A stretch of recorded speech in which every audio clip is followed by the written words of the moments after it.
Well... Take it easy. Kellogg's dead. Dead?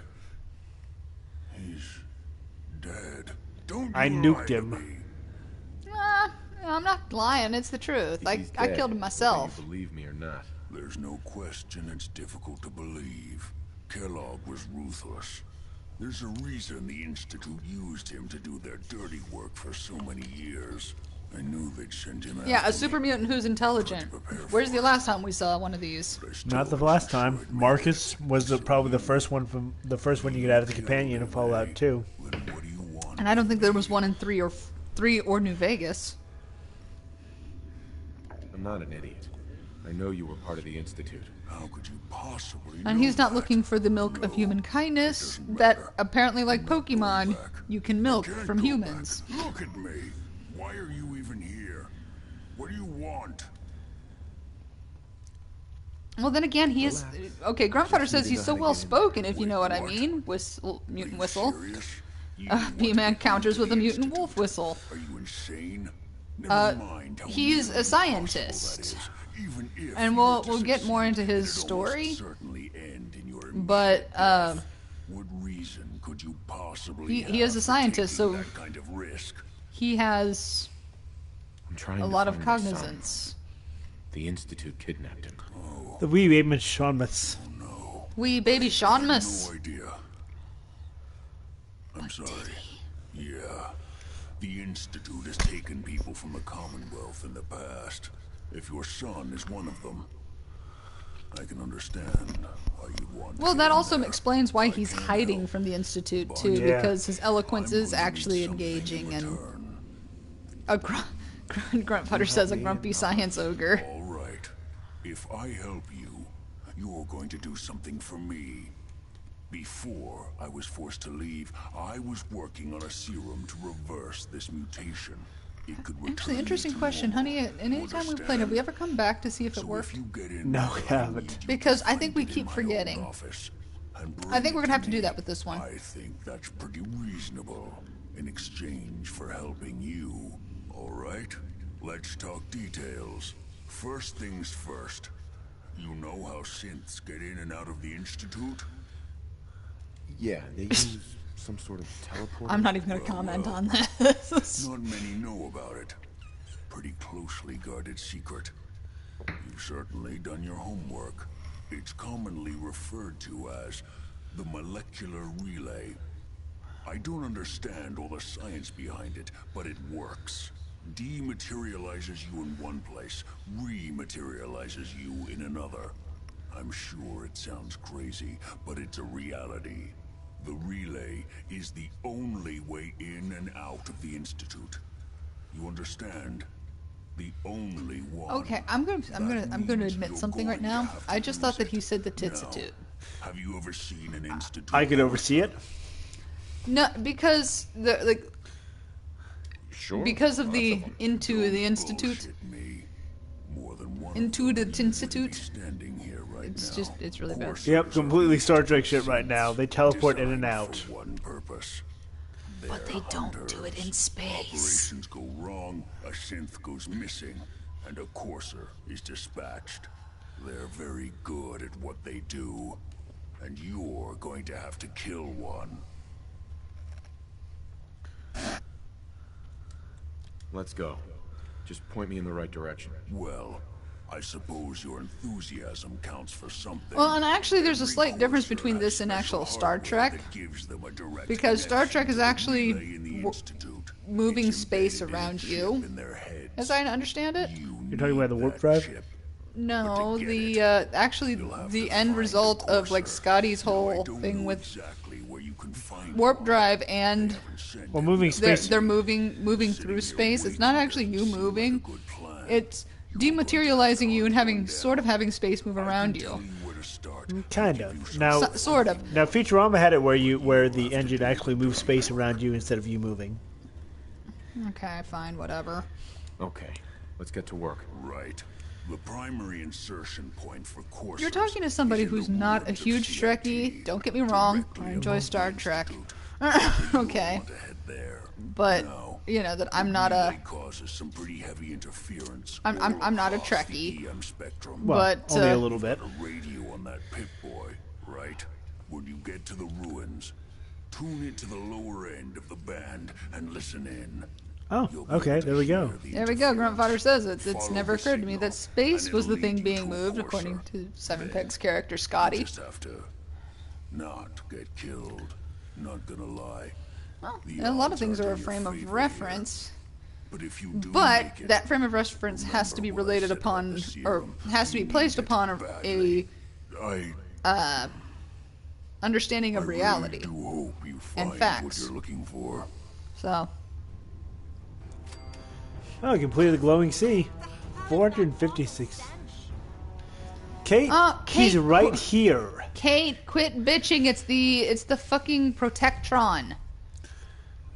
This is what happens when you sit there and wrap it in fucking rad scorpion meat. Fact. What else? What all am I carrying even? That's weighing me down like this. And B-Man says if you use the proper frame of reference, everything moves around you, around what you want. Yeah, that's usually called manipulation, I suppose so. and most people frown upon it. Do I have the beer for this? I'll take my Gwyneth Stout. Okay, so we found Virgil. He wants us to go find an Institute Courser. Word. We gonna do that tonight? I think we have just enough time to do that. And we're going to get the fuck out of here. Yeah, this is how far south we went. We are literally off the map. Wait a minute. What's south of Massachusetts? Rhode Island? No. Everything? No. Wait a minute. Wait a minute. God damn it. I'm gonna have to pull up a map. Because my brain is just alcoholically inebriated enough to sit there and be like, oh. Okay, so wreck of the USS Riptide. Fraternal Post 115. We'll go to College Campus Diner. Why not?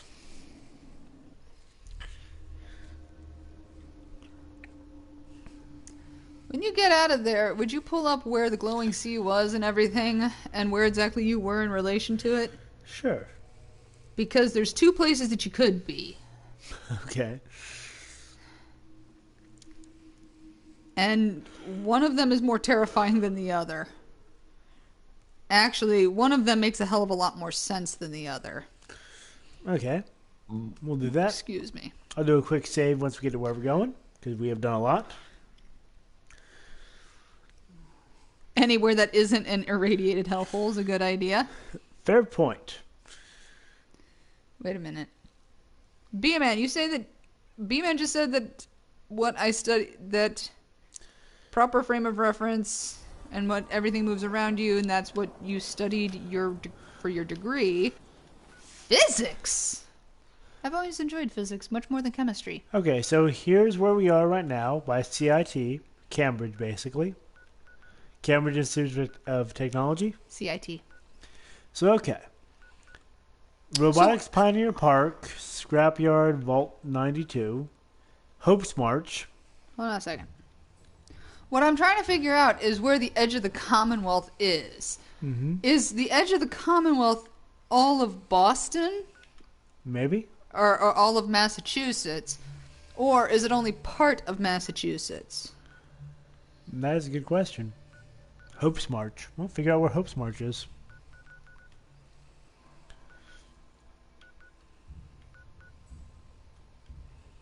Okay, hold on a second. I mean, this whole marsh area looks very vaguely Marylandish. I mean, you're looking at basically a swamp area. Wait a minute.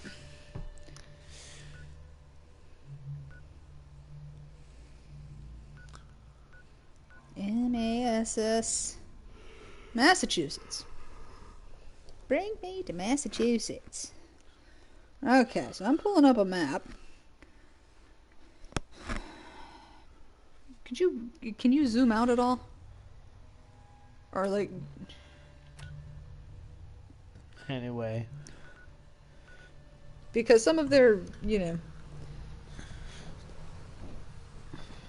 I don't want to spend too much time on this, Well, but no, but what was the small town you were near? Hope's March. That'll at least give me an idea of how far west.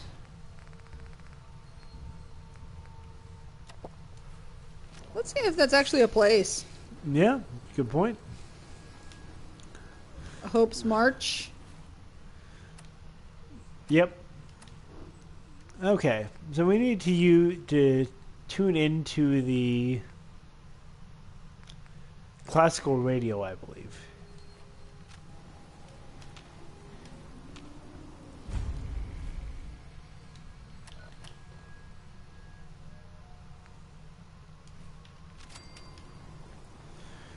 Doesn't this music just make you feel so much classier?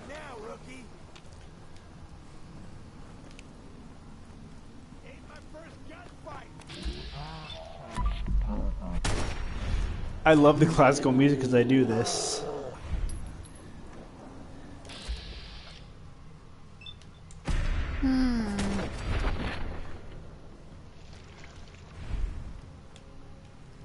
Okay.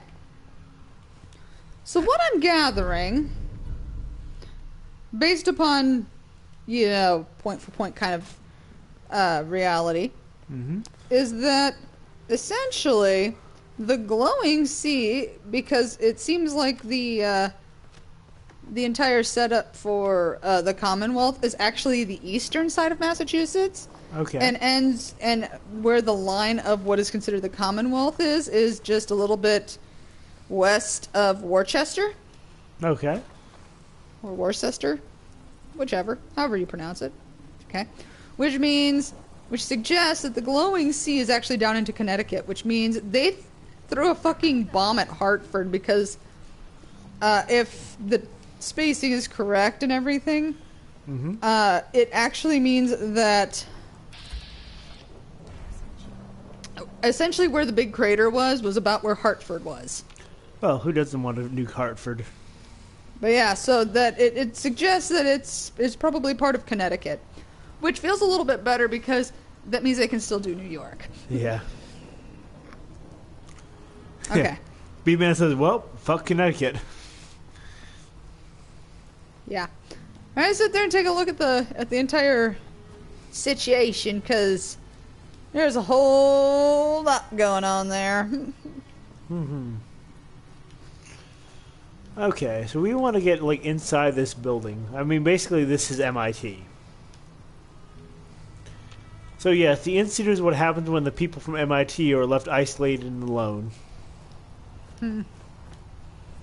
Worcestershire. I know how to start saying that word, but I don't know how to stop it. Yeah, I actually have a British food or chef on my YouTube that I watch, and it's as I understand it's Worcestershire. Worcestershire. And it says don't add too many shires because that makes you look foolish, apparently, or something like that. Okay, so we need to tune in the course or signal. Can I just make an observation? It's kind of interesting that you have to come here to get the signal. So we had to actually buy some Worcestershire sauce. Every time I say this, I feel like I'm a hobbit because it's talking about the Shire. Yeah. Okay. And I'm really, really excited because tomorrow we're making a non-seafood gumbo. And I worry that I'm like we don't have the appropriate seasonings for it, but we'll follow the recipe and hopefully it turns out well. We'll keep you posted. We'll let you know how it goes. Gumbo. But okay. B-Man says he did not like The Hobbit. That's fair enough. You know something? I never read. You're talking about the movies, right, B-Man? Not. Here's the thing. I never read The Hobbit. Okay, I watched the movies and I felt. I felt like, okay, yeah, these are interesting. But at the end of the day, I kind of feel like you probably could have cut this down to 2 movies, because especially when Dave puts it into context of This shit never really happened in the book. Yep. I mean, Yes, Raider Psycho. I can fucking hide. I've got a BSA in hiding. Exactly so. But yeah. I have a BSA in hiding. Big shit anonymous. Oh my.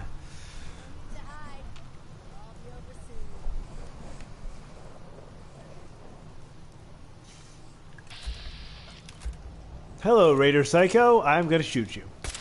Since you don't even know I'm here. Swore I heard something. That was easy.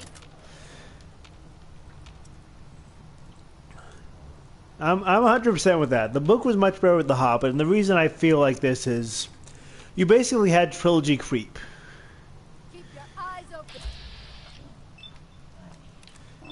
I mean, the thing is, you could have taken everything in The Hobbit and made two tightly plotted, very entertaining movies. Instead, what they did was they basically took a bunch of stuff from, like, supplementary material and shoved that in there. And they were like, oh, wait, you know, Legolas must have been around here somewhere, and so we're going to make a bunch of, you know, bullshit about him. Actually, I have something to add to this. But, yeah. Okay, I actually have an observation about The Hobbit versus, for example, Fantastic Beasts. That's why I think the movie Fantastic Beasts is better. And even if they're going to do 3 or 4 movies, I think based upon watching the first one, the entire basis is more solid. Yeah. Okay? They made Ian McKellen cry. Oh man, that's just... Okay, I'm sorry, that's heart-wrenching. Yeah, when you think about it. Alex, Cannot see through you. come here, buddy. Come here. I wish I had their wand toy, but it's up there, and I don't want to get it. Okay, B-Man says he still hasn't seen Fantastic Beasts. Okay, let me sit there and I'm gonna... No spoilers, because I don't do spoilers. I try not to do spoilers, because I'm not an asshole. Yep. I can be, but I'm not. I try not to be. You try not to be. You make an effort. I make an effort. If I fail, I apologize. It's not my intent. So, okay, here's the difference between Fantastic Beasts and Where to Find Them. They are using the book, the book, Fantastic Beasts and Where to Find Them, as a template. Yep. That Fantastic Beasts are the point of the story, or that's the avenue that you're using to move the story along. Mm-hmm. And you have these characters. Okay? So you have these characters that some referenced, some not referenced, as far as I understand it. I mean, I haven't read Fantastic Beasts and Where to Find Them, but as I understand it, there's, outside of the main character, not a whole lot mentioned. Okay. You know, as I understand it. I could be wrong, but I don't believe I am. And so, in Fantastic Beasts, Fantastic Beasts. Tistic. So tistic. Whatever tistic it is, it's like art, man. So but yeah, so in Fantastic,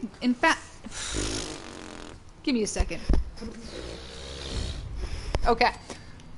In Fantastic Beasts and Where to Find Them, you have characters that are some mentioned and a lot who are not. Mm-hmm. So you're using the avenue of the writing or the method of how. Mm-hmm. What's the guy's name? I'm totally. Grindelwald? No. The guy. Oh, Newt Eddie Scamander? Redmayne's. The main character? Yeah. Newt Scamander? Newt, yeah. Okay.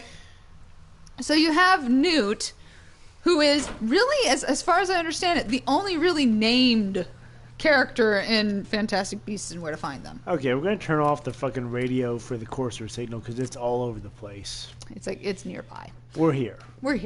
But yeah, so you have, like, as far as I understand it, the only person who's referenced in Fantastic Beasts and Where to Find Them is the main character. So essentially, it's really the story of what he goes through leading up to him writing these annals. Okay? Which, no. Hopefully we're all not a little bit Hitler. Nobody should be a little Hitler. He was crazy, psychotic, hateful. There's a whole lot of that, but nobody should want to be Hitler or even like Hitler. As Okay. a note, we are basically following after the courier as it deals with gunners. Okay.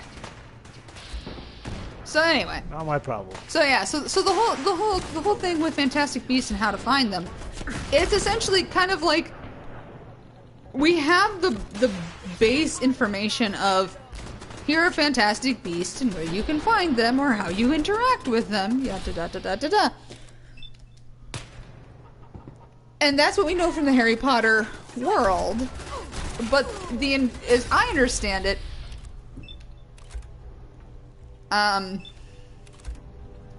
let me finish what I'm saying before I get to you guys. Yeah. Okay?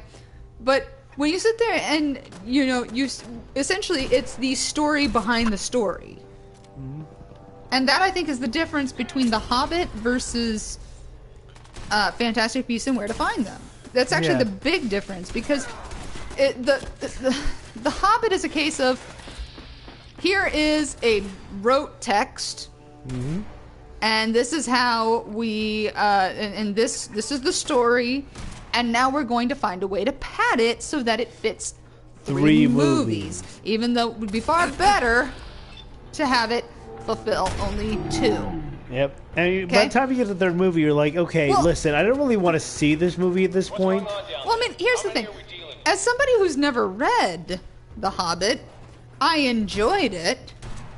But talking to somebody who has read The Hobbit, I sat there and I looked at it and I was like, man, that's kind of a letdown. Yeah. I felt kind of let down because I'm like, yeah, this is nice and all, but I feel like I watched a lot of filler. And Yeah. like, this isn't the story that the author was writing, and so I just feel kind of like, that's really all I can say, is that I just kind of feel like they could have done better. Lieutenant Dan, they shot your legs off. And his arm. Poor guy. Damn. Yeah. But yeah, it really. They suggest looking in the cabinet for liquor. I'm not sure what cabinet. I'll keep an eye out. I mean, I haven't seen it, but anyway. But yeah, so I mean, essentially, the difference is one is a play for play recreation of a world and a story, whereas the other one is whereas Fantastic Beasts and How to Find Them, or Where to Find Them, is here's the story that we know based on reading Newt's book in the Harry Potter universe, and we look there and this is the story we see if you've read the books. If you watch the movies, you're getting the story behind the story. Yeah. Essentially, that essentially the story that's written in the books is only a part of the story. It's edited. It's all of these things. It's not to say that it's not true, but that it's highly subjective and highly subjected to, what's going to be published. How willing are people going to be? Newt's he's not a historian, so they might not be allowing him to write a history, and it's not a memoir. So essentially, I guess maybe the difference would be that the I guess what he calls movies, an unreliable narrator. well, an unreliable narrator, but it's almost like the movies are depicting his memoir, whereas the book is depicting his book with it's a question of framing. One is framing it in the guise of here are the animals and the beasts and the creatures, and this is where you can find them and how you can interact with them so that nothing bad happens and so that everything ends up well. Whereas the other one is, well, here's how I got that information. That's kind of the difference. And so I really think that 3 or 4 movies Old set up Faithful. 3 or 4 movies set up in that kind of system are far more feasible, because you're trying to tell the story that's behind what we know. You know, it's kind of like if you sit there and you look at the base story of any big name, you know, historic figure, and you sit there and you're like, yeah, but how did they get there? And you want the story behind that, so you go to secondary or tertiary sources and you sit there and you say, well, you know, this is how it happened, this is how they got there. And that's kind of what Fantastic Beasts and Where to Find Them is.